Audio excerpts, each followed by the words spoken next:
Is happiness the purpose of life? No, absolutely and utterly not. The purpose of life is to be competent and successful. If you try and base your life and your mentality purely around how happy you are, you'll end up hedonistic and destroyed. I think that as a man, your happiness comes from feeling respected over feeling loved. And the reason perhaps you're happy now is because you have more respect for yourself because of the decisions you're making. And you have self-respect. Yeah. And I think that a lot of men, even if they have self-respect, if nobody else respects them, they're struggling. I have no interest in being happy. I wake up and say, how can I be proud of myself? What can I achieve that makes me proud of myself? How can I do things that make other people respect me and are proud of me? How do I have a day which I complete when I come home? The woman who's in my house says, wow, there's no man like you. How do I live a life so my children look at me and go, Dad's a superhero? How do I make my mother call me and say, I couldn't possibly be more proud of you? I have duties to complete. I have to live the exact same life regardless of how I feel. So for me, happiness is not a good indicator on how life should be lived. But happiness to me is a super interesting concept, because when people come to me and say, I'm not happy, I say, why should you be happy? They're like, what do you mean? I was like, who told you should be happy all the time without working for it? Happiness is at the top of a mountain somewhere. You ain't been anywhere. You haven't even climbed it. Nobody cares about men being happy. We talk about women being happy. We want children to be happy.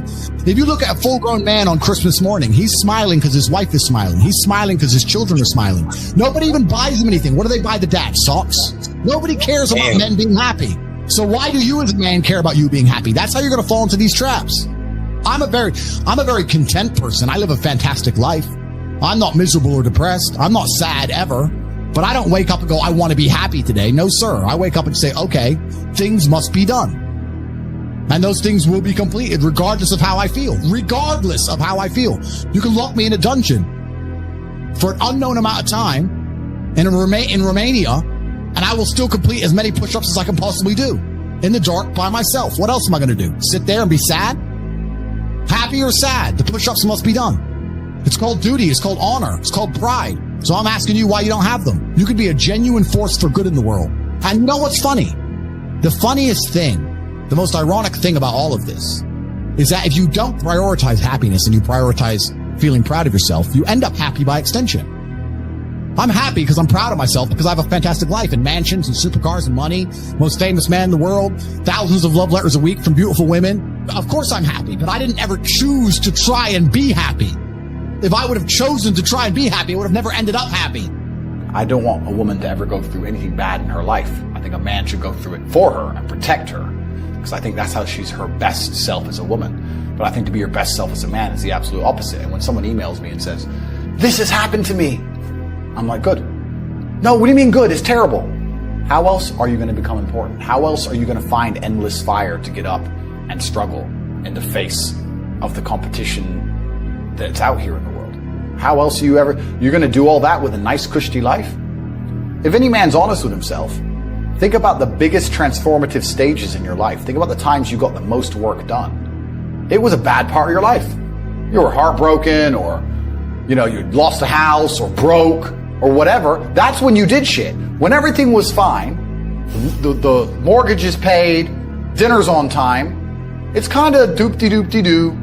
Little by little, do a little bit of work, do a little bit of relax. But the big events come from trauma. This is it. So it's a cheat code. It's a cheat code to climb the mountain. So when I get a message from whoever and he goes, my wife left me, I'm devastated. I say, I understand. I completely understand how hard it can be to lose a woman that you've given your entire life to. And you've done so many nice things. And then because of one thing you did, her innate and absolutely insane level of ungratefulness has turned her bitter, and she now talks to you like she hates you over one thing you've done after thousands of efforts showing how dedicated you are to her. And even now that you're prepared to die for her, she doesn't give a shit about you. I understand that pain. But my answer is, good. It's still good. Now take all of that pain, and instead of emailing me, do this. And then you're going to become the kind of person that women don't leave. Then you win. I think everybody on the planet has something to prove. If you walk through life and feel like you have nothing to prove, then you're a loser. If you wake up each day and go, I don't owe anybody anything, I don't have to prove anything to anybody, then you are a loser, because you are absolutely not incorrect. You must prove yourself to other people. You must prove yourself to your bloodline, as we just discussed. You must prove yourself to God. God hates the lazy. He can't stand them. If he gives you all these genetic dispositions and these natural God-given gifts, if you have 2 arms and 2 legs and you can think, and you're not trying your absolute best, that's the reason you're not lucky. He doesn't like you. He likes the people which show him the beauty of his own creation. He likes to give somebody building blocks and them to build something amazing. It's the best thing about being a man. You get to build who you are, right? You can decide if you want to be a funny comedian or a musician or a kickboxing world champion or fight the Matrix. You can decide whatever you want to be. God loves to see that. Those people, for some reason, seem to be enormously lucky, right? The person who goes, I don't have to prove anything to God. I don't owe all of my ancestors any effort. You know, for 5,000 years, people were dodging saber-toothed tigers and catching the plague and running from Genghis Khan. I don't owe them anything. Don't owe them a thing because I want to play video games. These people are losers. I wake up every day with something to prove. I have hundreds of millions of dollars. I'm in fantastic shape, 4 times world champion. Fighting the Matrix out here by myself. More. I will have to be braver. I must try harder. All I do is prove myself.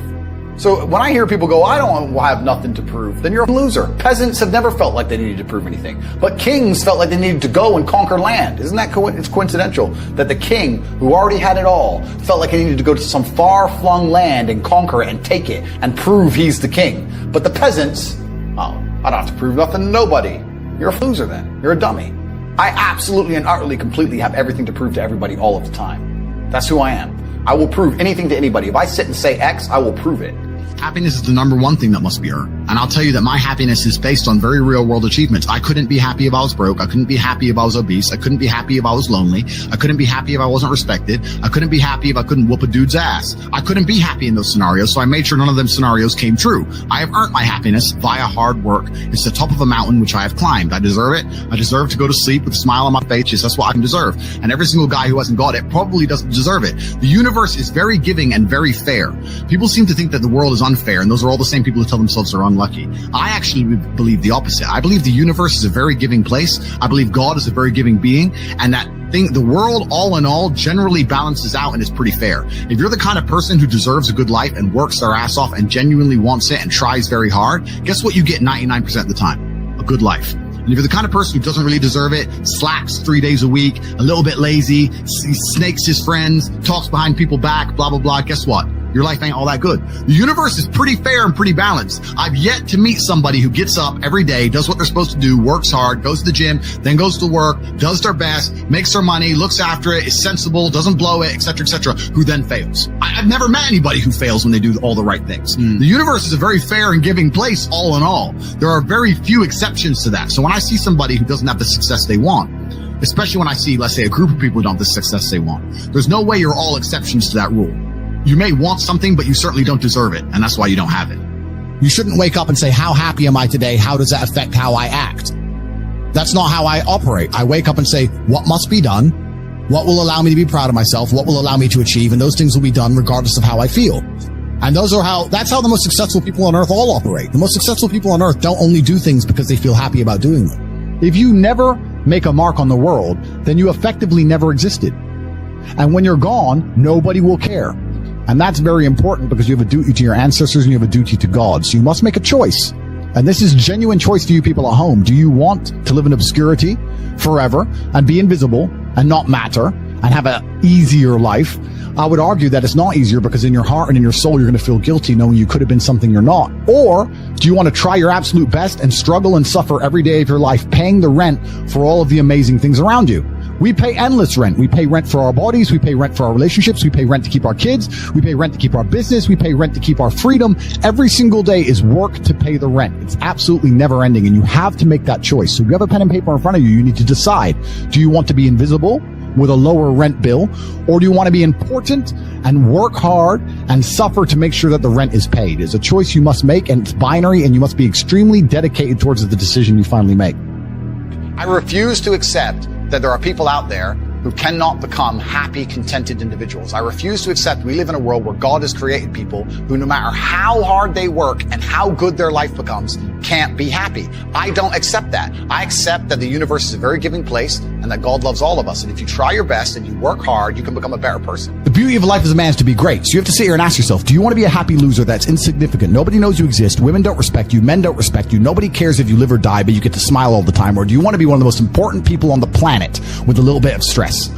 Alternatively, you can go out there into the world, try and implement your mark on the world, work hard, try to get rich, more money, more problems.